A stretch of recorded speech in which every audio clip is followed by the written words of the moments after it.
Kalau berzikir pakai lisan, hatinya mesti nyambung. Karena itu kenapa bilangannya banyak, untuk melatih hati sampai nyambung. Gitu. Makanya disebut zikir. Zikir itu nyambung, artinya ingat. Zikir itu ingat, diucapkan berkali-kali itu untuk menyentuh hati supaya ingat. Antum saya ingatkan, besok hari Senin ya. Besok hari Senin. Besok hari Senin. Besok Bu hari Senin. 4 kali saya ingatkan, nggak ingat juga. Itu kalau bahasa Jepang itu tong teingen namanya. Masa 33 kali nyebut nggak ingat juga? Maka dari itu ulama itu karena tajam hatinya, firasatil mu'min haqqa. Firasat orang beriman itu kalau semakin dekat dengan Allah semakin tajam. Lihat si fulan datang ingin perbaiki hati. Ya, oh, udah kamu istighfar aja 100 kali. Kadang-kadang melihat, ya, oh ini keadaannya seperti ini. Ada seorang syekh di Saudi kejadian, itu ahli Quran, suka menerima setoran Quran. Nah ini bagus nih, satu kali datang seorang pemuda, mukanya udah kusut, banyak masalah. Datang ke syekh itu mengatakan, "Syekh, aqrinil Quran, tolong bacakan pada saya Al-Quran." Pemuda ini benar tuh. Sebab kalau mau tenang, maaf ya, ada banyak masalah atau yang sedang dihadapi, jangan banyak curhat di tempat yang tidak benar.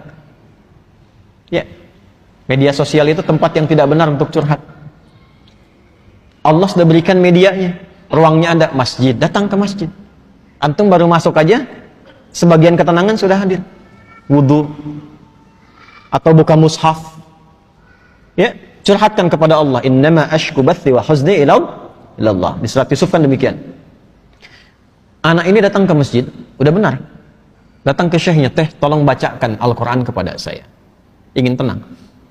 Kata syekhnya, "Saya sedang nerima murajaah ini dulu, kamu ambil wudu, sholat dulu 2 rakaat di situ.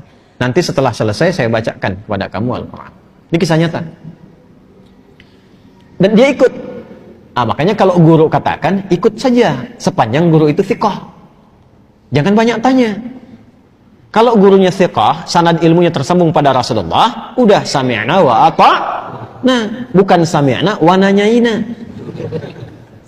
Kalau gurunya thiqah, itu thiqah. Makanya di Timur Tengah itu ada kualifikasi, ada ustaz, ada da'i, mubaligh, ada alim, ada mufti, ada qadhi. Kalau mufti sudah ngasih fatwa, jangan ditanya, itu aib. Apalagi ilmunya nggak nyampe. Ya, cuma problemnya kan di kita disebut ustaz semua.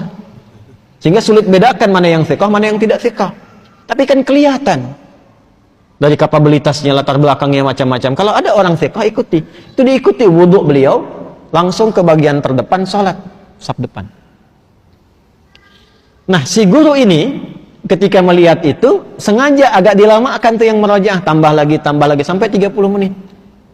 Ya, begitu selesai si pemuda itu sholat 2 rakaat dan dia menunggu sambil baca Quran, dia baca, dipanggil oleh syekhnya setelah selesai. Ta'al ya. Begitu datang, sekarang sudah selesai, saya ingin bacakan pada engkau Al-Quran. Apa kata anak muda itu? Sudah syekh, saya sudah merasa enak sekarang, terima kasih katanya. Tidak jadi dibacakan Quran, langsung pulang. Muridnya penasaran, "Syekh, apa yang terjadi?" Perhatikan baik-baik, jaga kalimatnya ya. Perhatikan baik-baik. "Saya melihat ketika dia datang, itu rohnya sedang lapar." Rohnya sedang lapar. Ini bahasa majas maksudnya. Karena saat masuk tadi, mukanya itu kusut. Tapi begitu dia sholat, baca Quran, datang lagi mukanya sudah cerah. Kelihatan. Orang kan kalau punya beban, dengan tak punya beban, dari wajah kelihatan kan? Ya? Jawabannya sederhana. Saya melihat rohnya sedang lapar. Nah, di tubuh manusia itu kan ada 3. Ada fisik, ada akal, ada roh. Masing-masing butuh makanan. Fisik, makanan pokok. Ya, habis ini misalnya ada sarapan berjamaah. Kalau ada. Bisa. Nah, itu untuk fisik. Untuk fisik. Ya. Ada yang untuk akal. Itu ilmu. Iqra' bismi rabbikal ladzi khalaq. Afala yanzuruna ilal ibili kaifa khuliqat, atau afala yatadabbarunal Quran. Ngaji, belajar itu untuk akal. Tidak dipakai akalnya, tidak diberi makan, tidak belajar, tumpul. Itu pusing juga. Kalau ada orang sehari nggak belajar, itu tumpul, itu pusing itu. Makanya kalaupun tidak belajar, Allah tanamkan di telinga dan matanya supaya mendengar dan melihat, supaya ilmunya terisi. Jadi mendengar itu ada pengetahuan, melihat itu ada ilmu. Anak-anak jangan diperlihatkan yang tak penting, Bu, karena jadi ilmu awal untuk dia. Orang tua bicara kasar, terdengar anak ditiru karena ilmu dari situ. Yang pertama diberi itu pendengaran. Setelah itu tajam penglihatan. Apa yang dilihat, yang didengar, itu yang jadi ilmu. Nah, kita yang sudah balik menyiapkan waktu ngaji seperti ini. Tapi kalau anak-anak tuh mendengar. Saya waktu malam Jumat tuh masih ngisi itu offline. Itu pernah satu kali mengajar, ada anak jalan. Tuh bahagia mereka. Itu dunia anak-anak memang begitu. Jalan, ngobrol, naik ke pintu, bangku didorong-dorong, itu kan? Anak-anak ya, ingat, anak-anak tuh. Itu dunianya nggak apa-apa, nggak apa-apa. Satu kali orang tuanya mungkin melihat, wah ini khawatir mengganggu ke yang lain. Bagus orang tuanya. Dibawa keluar. Begitu mau dibawa keluar, saya bilang, tunggu sebentar. Tunggu. Biar aja dulu, karena saya tidak merasa terganggu. Biar dulu.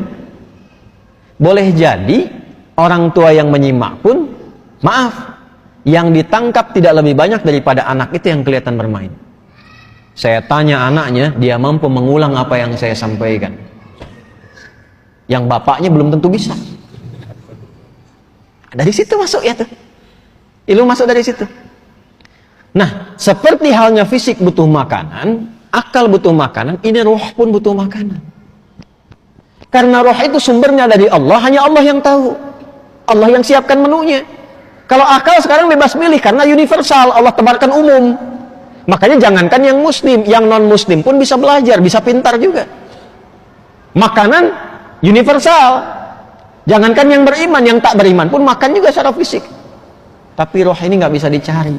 Allah hidangkan langsung, karena sumbernya langsung dari Allah. Quran surah 17 ayat 85. Yas'alunaka 'anil ruh, qulir ruhu min amri rabbi. Roh itu dari Allah. Karena itu menunya langsung Allah berikan. Itulah menu yang terkumpul dalam ibadah. Salat, baca Quran, itu semua itu kebutuhan roh. Jadi kalau nggak salat, gelisah rohnya. Cari terus gitu. Meditasi apa macam-macam, cari. Karena nggak dapat bagiannya. Syekh itu mengatakan, itu rohnya sedang lapar. Begitu diberikan makanannya, kembali sehat. Demikian.